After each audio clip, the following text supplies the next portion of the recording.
Dahulu kala, di sebuah desa kecil yang dikelilingi hutan lebat, terdapat sebuah rumah tua di ujung jalan. Rumah itu sudah lama kosong dan tak seorang pun berani mendekatinya. Orang-orang desa sering mendengar suara aneh di malam hari, seperti langkah kaki yang berderit di lantai kayu dan bisikan halus yang datang entah dari mana. Suatu hari, seorang anak bernama Raka bersama teman-temannya memutuskan untuk menyelidiki rumah itu. Dengan hati berdebar, mereka melangkah masuk ke dalam rumah yang gelap dan berdebu. Lampu senter mereka menyorot dinding-dinding yang penuh dengan lukisan usang. Salah satu lukisan menunjukkan seorang wanita dengan mata yang seolah-olah mengikuti kemanapun mereka pergi. Ketika Raka berjalan lebih jauh ke dalam rumah, dia menemukan sebuah pintu kecil di bawah tangga. Perlahan, dia membukanya dan menemukan sebuah buku tua berdebu di dalamnya. Saat dia membalik halaman pertama, tiba-tiba terdengar suara berbisik. Mereka semua terdiam, jantung berdetak kencang. Buku itu mulai terbuka sendiri, memperlihatkan halaman yang dipenuhi tulisan tangan aneh. Di situ tertulis tentang penghuni lama rumah ini, seorang wanita misterius yang menghilang tanpa jejak bertahun-tahun lalu. Dan sejak saat itu, siapapun yang membaca buku ini akan mengalami kejadian aneh dalam hidup mereka. Raka menelan ludah, tangannya gemetar saat dia menutup buku tua itu dengan cepat. "Kita harus keluar dari sini," bisiknya pada teman-temannya.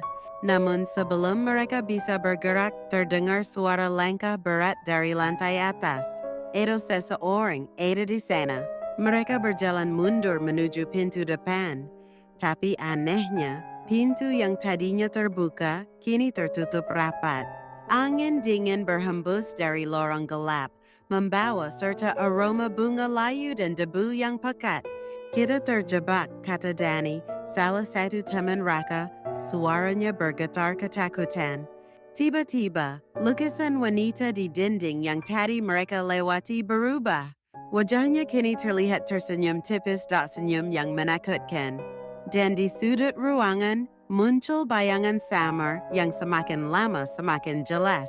Itu adalah sosok seorang wanita berpakaian kuno, matanya kosong, dan tangannya seolah menunjuk ke arah buku yang dipegang Raka. Raka membuat kembali buku itu. Di halaman berikutnya, ada sebuah tulisan yang tidak ada sebelumnya. "Aku Asia di sini. Carilah kunci di tempat yang pernah terang." Tempat yang pernah terang, gumam Raka bingung. Mereka bergegas menuju ruang tamu yang memiliki sebuah lampu gantung besar yang dulu sering menyala. Di bawahnya, mereka menemukan ubin yang terlihat berbeda. Dengan cepat, mereka menggesernya dan menemukan sebuah kotak kecil berkarat di dalamnya. Saat mereka membukanya, di dalamnya terdapat kunci tua berwarna emas. Tanpa pikir panjang, mereka berlari menuju pintu dan mencoba kunci itu. Dengan satu putaran, pintu terbuka perlahan. Namun, suara lirih terdengar dari dalam rumah, "Jangan kembali lagi." Mereka semua berlari keluar secepat mungkin, tak berani menoleh ke belakang. Begitu mereka melewati gerbang, rumah itu tampak lebih gelap dari sebelumnya, seolah menunggu seseorang datang lagi. Setelah kejadian mengerikan di rumah tua itu, Raka dan teman-temannya mencoba melupakan semuanya. Mereka berjanji untuk tidak pernah membicarakan rumah itu lagi. Namun, kejadian aneh mulai terjadi satu persatu. Pada malam pertama setelah mereka pulang, Raka terbangun oleh suara ketukan di jendela kamarnya. Ketika dia mengintip, tak ada siapa-siapa. Hanya embun yang membentuk pola aneh di kaca, seperti tangan yang mencakar dari luar. Danny, yang membawa pulang buku tua dari rumah itu, mulai merasa diawasi. Di sekolah, dia menemukan catatan di dalam bukunya yang berbunyi, "Kau seharusnya tidak membawa ini." Padahal dia yakin tidak ada yang tahu tentang buku itu selain mereka berlima. Ada Vira, dia bermimpi buruk setiap malam, selalu tentang wanita di lukisan itu. Dalam mimpinya, wanita itu berdiri di ujung tempat tidurnya, berbisik sesuatu yang tidak bisa ia pahami. Ketakutan mereka semakin menjadi-jadi ketika Danny mencoba membakar buku tua itu di halaman belakang rumahnya. Api menyala sekejap, lalu tiba-tiba padam begitu saja, seolah buku itu tidak mau dihancurkan. Lebih mengerikan lagi, Halaman-halaman yang sebelumnya kosong kini terisi tulisan baru. Rahasia ini bukan untuk dihancurkan. Kembalikan aku sebelum terlambat.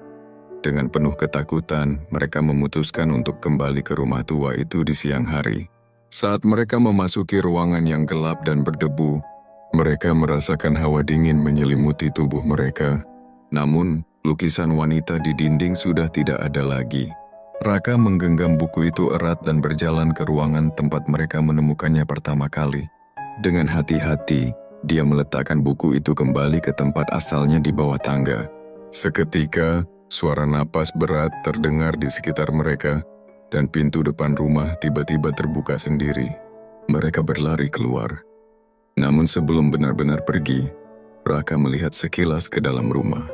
Dalam bayangan redup, dia melihat sosok wanita itu. Tersenyum puas, lalu perlahan menghilang ke dalam kegelapan. Sejak hari itu, tak ada lagi suara aneh dari rumah tua di ujung jalan. Tapi mereka tahu ada sesuatu yang masih berdiam di sana, menunggu orang lain untuk datang dan membuka rahasia yang belum terungkap sepenuhnya.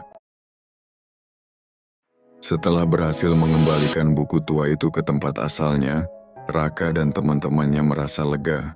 Mereka berharap semua kejadian aneh akan berakhir.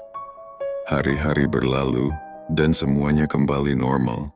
Tidak ada lagi suara aneh, mimpi buruk, atau perasaan diawasi. Namun di suatu malam yang sunyi, Raka menerima pesan aneh di ponselnya. Pesan itu hanya berisi satu kalimat, "Rahasia belum selesai, datanglah kembali." Raka merasakan bulu kuduknya berdiri. Dia mencoba mengabaikannya. Berpikir mungkin itu hanya lelucon. Tapi saat dia melihat keluar jendela, sesuatu membuatnya terkejut. Di ujung jalan, rumah tua itu kini tampak berbeda. Lampu di dalamnya menyala redup, seolah ada yang tinggal di sana. Dengan keberanian yang tersisa, Raka mengajak teman-temannya kembali ke rumah itu untuk terakhir kalinya. Kali ini, mereka menemukan sesuatu yang tidak pernah mereka sadari sebelumnya. Sebuah pintu kecil tersembunyi di belakang rak buku di ruang tamu. Dengan hati-hati, mereka membukanya dan menemukan sebuah ruangan rahasia yang penuh dengan benda-benda kuno.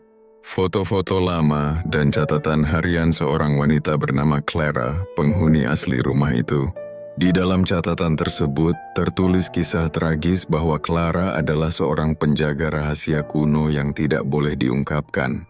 Namun karena keserakahan seseorang, rahasia itu tersebar, dan Clara dihukum untuk tetap berada di rumah itu selamanya. Di akhir halaman catatan, terdapat tulisan, "Hanya dengan mengembalikan yang telah diambil, kau bisa membebaskanku." Dani tiba-tiba teringat sesuatu. Dia merogoh sakunya dan mengeluarkan leontin kecil yang ia temukan saat pertama kali mereka masuk ke rumah itu. Dengan gemetar, dia meletakkannya di atas meja di tengah ruangan. Saat itu juga, terdengar suara pelan, seperti bisikan yang mengatakan, "Terima kasih." Ruangan tiba-tiba terasa lebih hangat dan mereka melihat bayangan samar Clara yang tersenyum sebelum menghilang perlahan. Sejak hari itu, rumah tua di ujung jalan benar-benar kosong.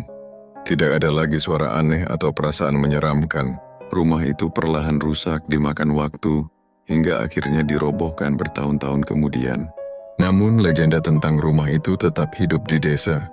Tentang anak-anak yang pernah masuk ke dalamnya, dan seorang wanita bernama Clara yang akhirnya menemukan kedamaian. Dan bagi mereka berlima, pengalaman itu akan selalu menjadi misteri yang tak akan pernah mereka lupakan.